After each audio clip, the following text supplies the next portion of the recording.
4x² minus 20x এর সাথে কত যোগ করলে যোগফল পূর্ণবর্গ সংখ্যা হবে, কি পূর্ণবর্গ সংখ্যা। তো এই প্রদত্ত যে রাশি দেওয়া আছে এটাকে হচ্ছে কি আমি একটা সূত্রে ভাঙাবো। সূত্রে ভাঙানোর জন্য এখানে আমি 4 কে নিব 2x হোল স্কোয়ার।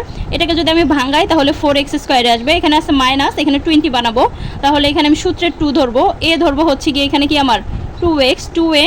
এখন আমি একটা b ধরবো, এই বিটা ধরার জন্য এখানে আমি কত বানাবো 20, তাহলে 2 দুগুণে 4, তাহলে এখানে আমার কত থাকতেছে 4 5 20। আমি যদি 5টাকে বি ধরি তাহলে এখানে আমার কি সূত্রটা আসতেছে, এবং বিটা যদি আমি 5 ধরি তাহলে আমার এখানে বি স্কোয়ার নিতে হবে, বি স্কোয়ার নিলাম।